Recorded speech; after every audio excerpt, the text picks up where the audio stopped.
Olá, como estão? Espero encontrá-los bem. Pessoal, estamos começando mais um programa Bem Mais Osasco em TV. E gostaria de dizer para você que está me assistindo pela primeira vez, para você que já vem me acompanhando, que o Bem Mais Osasco em TV é a versão comentada da revista Bem Mais Osasco. Só que nos programas nós não conseguimos comentar a revista inteira. Então quero te convidar a acessar o nosso portal, que é o www.revistabemmais.com.br. Nele você terá a opção de ler a revista na íntegra, no seu formato online, verificar qual é o ponto de distribuição mais próximo lá no íconezinho distribuição, ou ainda, se preferir, pode entrar em contato através do faleconosco@revistabemmais.com.br ou ainda pelo telefone 35 34 93 10 e solicite sua assinatura.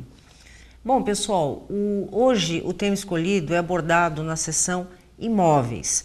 O nosso convidado é o senhor Jefferson José Loyola, que é presidente da empresa Vida Imóveis, além de ser corretor e técnico em avaliação de imóveis. Ele vai nos explicar um pouquinho sobre compra de imóveis, mais especificamente sobre as vantagens e desvantagens de adquirir uma casa ou apartamento na planta ou usado. Então, para você que está pensando em comprar aí a sua primeira casa, seu primeiro imóvel, ou que está querendo sair do aluguel e ter a sua casa própria, eu acho que vale a pena prestar atenção nas dicas que o meu convidado trará. Jefferson, seja muito bem-vindo no Bem Mais Osasco em TV. Muito obrigado. É um prazer estar aqui com você. O prazer, você pode ter certeza, é muito mais meu do que de vocês. Legal. Porque eu acho que assim, vocês entrevistados, vocês vão falar sobre o dia a dia de vocês, que para nós, que está de fora desse universo, sempre é muito proveitoso. Né? Legal. Então eu vou explorar bastante o seu conhecimento aí. Fica à vontade, vamos ver se eu consigo colaborar. Com certeza vai. E já vou mandar logo a primeira pergunta, né? Então, quais são as principais diferenças entre comprar um imóvel na planta, né, e o usado? Bom, lógico que tudo depende, mas depende, é muito subjetivo, né? É lógico que tem que levar em consideração se o comprador, consumidor, tem condições de manter o aluguel e mais a prestação, porque aí, nesse caso, o mais interessante é na planta. Na planta. Na planta. Na segunda opção, que seria usado, após 3 meses, que é o prazo de ocupação, ele já tem a posse do imóvel e já se livra do aluguel e ou encara a prestação ou usa o seu próprio recurso. Aí, então, vamos aquelas perguntas, acho que básicas, né? Como que eu faço para descobrir se o melhor para mim é comprar o usado ou o novo? Você já deu uma dica que eu tenho que fazer continha se eu vou suportar o aluguel e a parcela. O que mais que eu tenho que levar em consideração, Jefferson? Eu penso que sempre levando em consideração a localização. Então, não importa ser um imóvel novo, na planta, mas numa localização desprivilegiada, num local que fique longe do trabalho, longe das escolas das crianças, que acaba tendo um custo mais alto. Sempre optando, né, ou usado, porque você acaba tendo uma opção de terreno um pouco maior, de um espaço de aproveitamento maior de terra, né? Tá. Tanto na garagem quanto no quintal, né? Tá. E a questão de apartamento? Também cabe essa máxima? Também, né? Mas é lógico que não cabe a máxima sobre... Aí tem que ver quais são os valores agregados desse apartamento em relação à localização. Tá. Porque esse apartamento também tem que ter valor agregado, que seria piscina, campo, academia, né? Alguns benefícios que o apartamento oferece. Perfeito. Jefferson, especificamente agora, pensando exclusivamente no imóveis na planta, tá?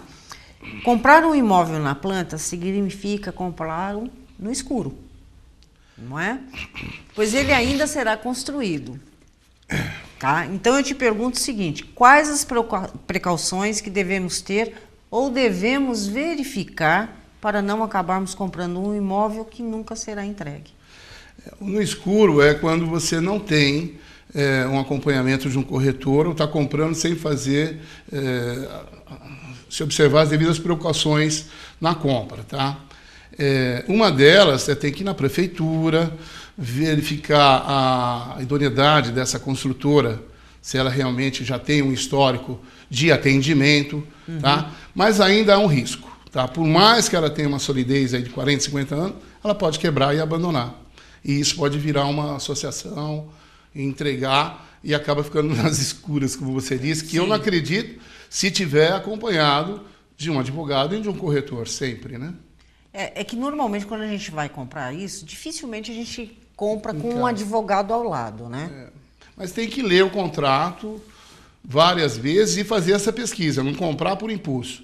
Tá. E checar na prefeitura, checar o histórico dessa empresa, se tem alguma denúncia de PROCON, de fraude em algumas outras cidades. Tá. Cresce também ajuda no momento? Ajuda, sempre tem as informações. Desculpa. Imagina. O CRES é o órgão que regulamenta e ele tem todas as informações dessas empresas fraudulentas, aí que pode gerar um problema. Perfeito. Bom, Jefferson, o nosso primeiro bloco ele é super... não que o bloco seja curto, todos os blocos são relativamente curtos. Somos dinâmicos aqui. Okay. Então, eu vou te deixar a seguinte pergunta de lição de casa. Vamos lá. Caso eu compre um imóvel na planta e por algum motivo ele não fique pronto, o que eu posso fazer para reaver o meu dinheiro?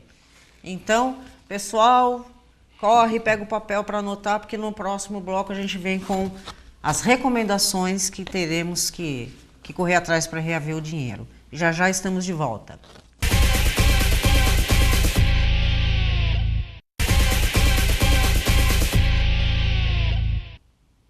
Olá, estamos de volta. Pessoal, relembrando, meu convidado hoje é o Jefferson. Nós estamos batendo papo sobre compra de imóveis e estamos discutindo aqui se é melhor na planta ou um usado. E a pergunta que eu deixei no bloco anterior foi com relação a, no caso da compra de um imóvel na planta, né? Eu vou pagando, coisa e tal, e por algum motivo esse imóvel não fica pronto. O que eu faço para reaver o meu dinheiro?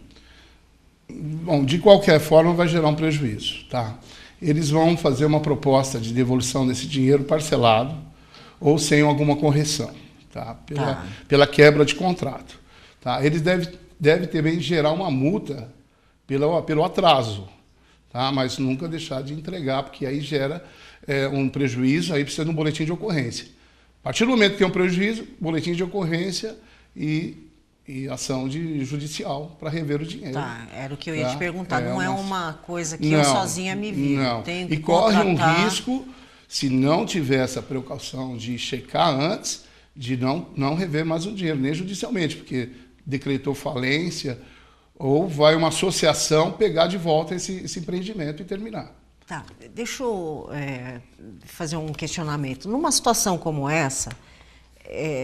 assim como eu, vários outros também saíram lesados. Você aconselha abrirmos ações isoladas ou uma só com todo mundo? O que tem mais força? Mais força no Ministério Público, todo mundo junto. Coletivo, sempre uma ação coletiva tem mais força do que individual. Tá. Com certeza, porque aí você gera já um resultado imediato, né? Não vai cada um cuidando do seu caso, né? Uma ação coletiva tem muito mais força. Entendi. Bom, Jefferson, me diga o seguinte, do ponto de vista da compra de um imóvel usado, quais são as principais precauções que eu devo ter no momento da sua compra? Eu acho que tem que levar em consideração a localização, sempre. Sempre? Sempre. Isso é um fator de extrema importância, a localização. Às vezes um imóvel usado que não tenha todas as qualificações desejadas pelo casal ou pela família, mas como hoje pode ser adaptado numa reforma, né? Não é tão difícil hoje encarar uma reforma, tem manuais instruindo, e você consegue uma luminosidade, uma ventilação, mas está na sua localização, próximo do metrô, próximo do trem, próximo da escola dos filhos, próximo do trabalho, e isso diminui um pouco o trânsito. Eu acho que a localização é fundamental em relação ao imóvel usado, que cabe uma adaptação, que ele suporta uma mudança, né, uma reforma. E isso tem que, evidentemente, chorar um pouquinho no preço para que dê para concluir com a reforma, né? Entendi. Em termos legais, documentação, você tem alguma orientação com relação? É muito complexo. É complexo? Todas as... Então, tem que estar sempre acompanhado de um corretor. Tem que tirar todas as certidões. Receita Federal, trabalhista, várias, fórum, protesto, todas as certidões têm que ser tiradas e ela tem um prazo. Ela vence com 30 dias, então ela tem que estar dentro desse prazo. Tá? Porque ela pode comprometer o imóvel, principalmente no registro, né? No registro do imóvel. É fundamental a documentação no prazo de 30 dias a apresentação. Uhum. Aí voltando, né? Caso eu encontre uma avaria no imóvel que eu estiver comprando, quais medidas devo tomar para solucionar esse problema ou pelo menos minimizá-lo? Eu penso que tem que estar sempre acompanhado de um profissional, tá? Aí é o profissional da área de alvenaria, de manutenção, que são os engenheiros, mestre de obras, né? Uma pessoa da sua confiança. Porque pode confundir entre uma rachadura e uma fissura. E essa rachadura pode comprometer a estrutura do imóvel. Uhum. Então, checar todos os pontos hidráulicos, todos os pontos elétricos, para ver se não vai ter uma decepção aí no meio do caminho. Principalmente uma questão de cupim. E é uma questão muito delicada em relação à compra do imóvel usado.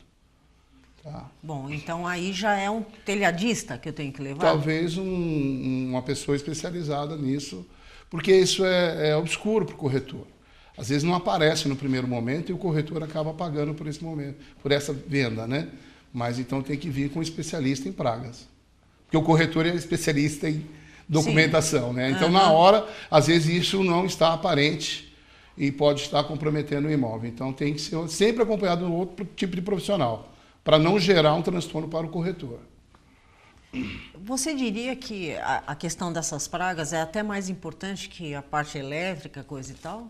Compromete até a parte elétrica. Esse tipo de praga, ele compromete até a parte elétrica. Ele corrói tudo. Ele acaba com tudo. É muito complicado. E outra, às vezes você compra um imóvel pelo quintal e lá tem uma árvore linda, esplendosa, e essa árvore pode estar comprometida com cupim. E você compra o imóvel pela árvore e no fim a árvore decepciona. Então, são situações fantasmas que o corretor de imóvel, quando ele sabe disso, ele pode até responder juridicamente sobre um processo. Quando ele sabe, normalmente as pessoas escondem isso. Entendi. E aí o corretor não é culpado desse momento, dessa situação. Então tem que estar acompanhado de um profissional. Perfeito. Me fala uma coisa, na sua opinião, na relação entre preço e benefício, atualmente que tipo de aquisição está valendo mais a pena? É o que eu falei na outra pergunta, o benefício, né? Sempre o que tem de benefício, que se é próximo da sua escola, da escola dos seus filhos, isso já tira um transporte, né, um transporte a menos no trânsito, né, caótico de São Paulo, ou mesmo da cidade de Osasco. Então, está sempre próximo. Esse é um benefício que, às vezes, não tem valor que pague isso. Entendi. Jefferson, qual é a perspectiva desse mercado para 2015? É tudo. O que constrói, vende. O que construir, vai vender. Pode verticalizar, pode construir. Tem muito crédito, tem muita gente precisando comprar imóvel. Muita gente mesmo. E tem que fazer um esforço para comprar. Porque merece e precisa. Sim, a única coisa é que nas melhores localizações já não temos tantos espaços, não é isso? Mas sempre vai haver um espaço, sim. Sempre vai ter. Procura sempre um corretor de imóveis. Eu tenho certeza que ele tem sempre um espaço para cada um. Tá certo. Me diga uma coisa. Eu vou chamar o nosso intervalo e o nosso terceiro bloco, eu quero que você pense bastante nos inúmeros conselhos que você pode dar para o nosso telespectador em cima da sua experiência. Ok. Tá bom? Tá bom. Pessoal, não saia daí. Vamos aprender direitinho a comprar um bom imóvel. Até mais.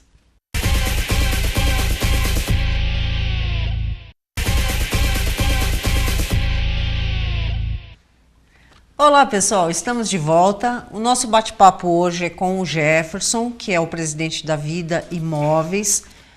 Nós estamos falando sobre a aquisição de o que vale a pena, né? Um imóvel usado ou na planta.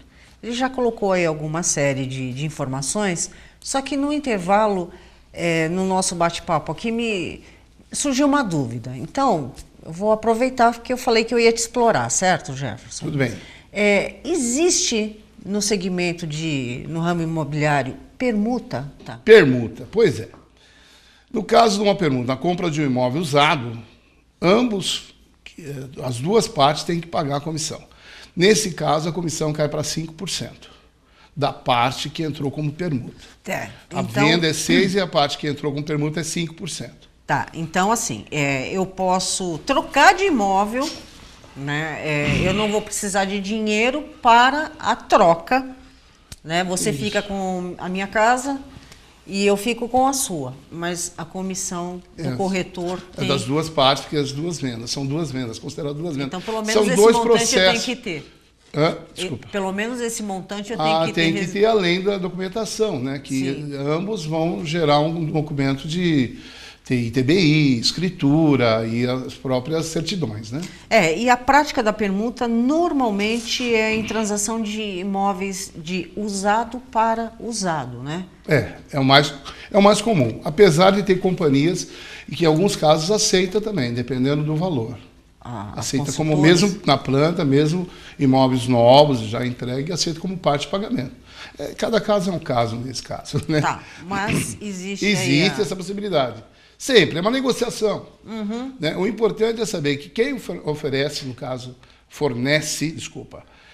de usado, é sempre o vendedor que fornece as certidões. Tá. Isso é No caso da permuta, ambos. Tá, ok. Uma das recomendações que você deu, você disse que é muito importante a presença de corretor de imóveis. Hoje a gente sabe que qualquer imobiliária existe lá o profissional, mas também existem os autônomos, né? Para eu ter certeza de que este corretor autônomo é de fato um corretor credenciado pelo CRES, ele tem algum documento? Teria que ter, ele pode ser autônomo, ele pode atuar num posto, no escritório ou na casa dele, que é o caso por ser autônomo, né? Ele pode até atuar na casa dele. Não aconselho, sempre é bom um escritório onde possa ter uma representação, né? Mas tem sim um documento que o próprio CRES oferece, que é essa carteira aqui, Vanessa, onde tem todos os dados, né?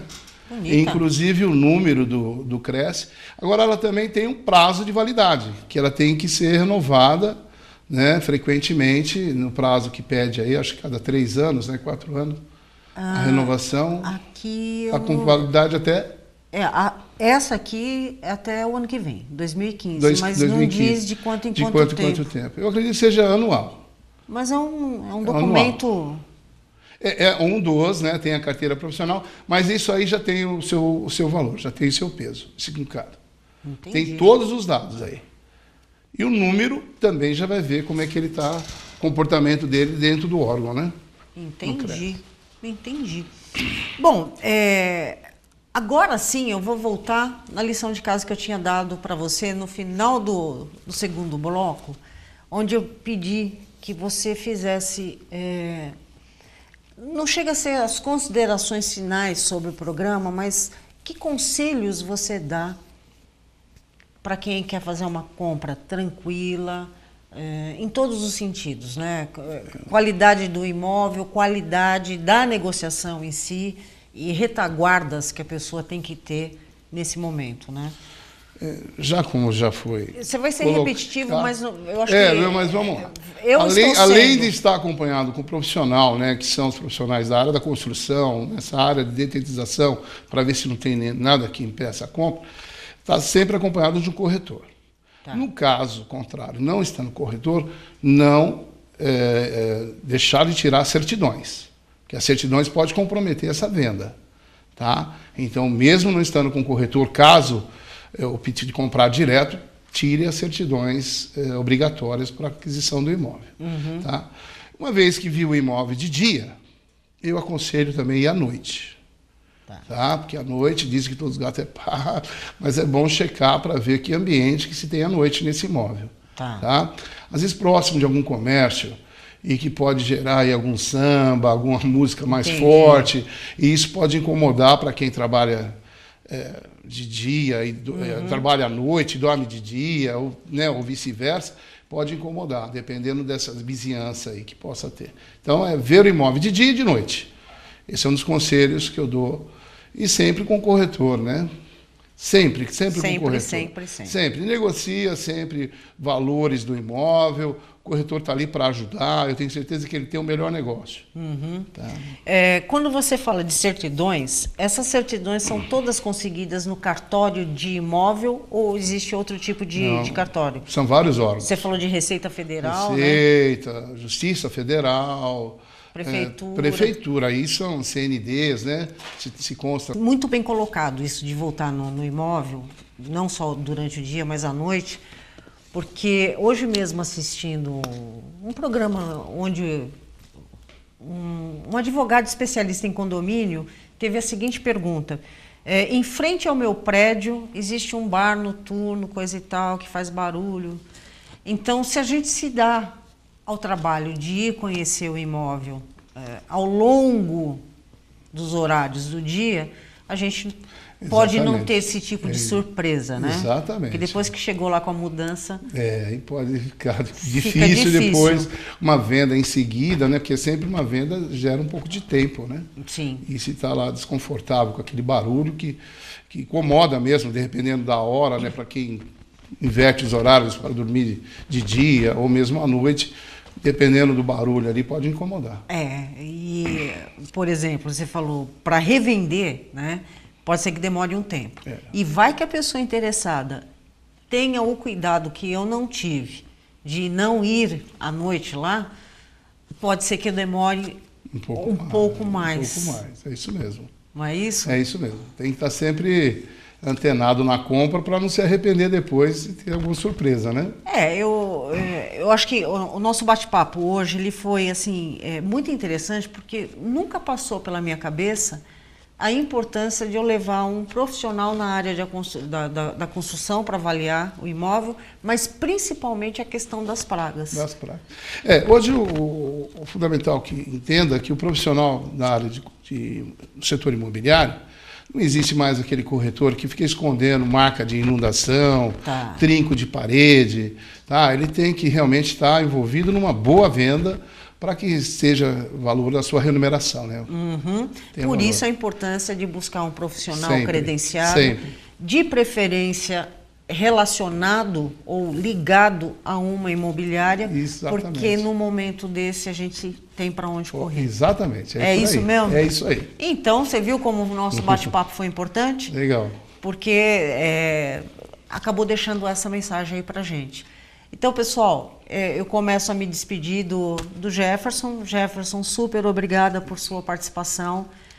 Pode ter certeza que você vai voltar aqui outras vezes, porque o mercado imobiliário ele é sempre cheio de novidades aí. É uma mesmice, mas ao mesmo tempo a lei ele é bem muito complexo. Exatamente, a lei é muito complexa, dá para a gente explorar bastante. Legal, tá pode bom? Contar comigo. Muito obrigada. Tá? E para vocês, pessoal, agradeço o prestígio, a audiência. Também quero convidá-los para o próximo programa, onde vamos conhecer Daniela Iuri e ela vai nos contar sobre a Juco, que é uma tradicional instituição daqui da cidade de Osasco. Espero por vocês. Até lá!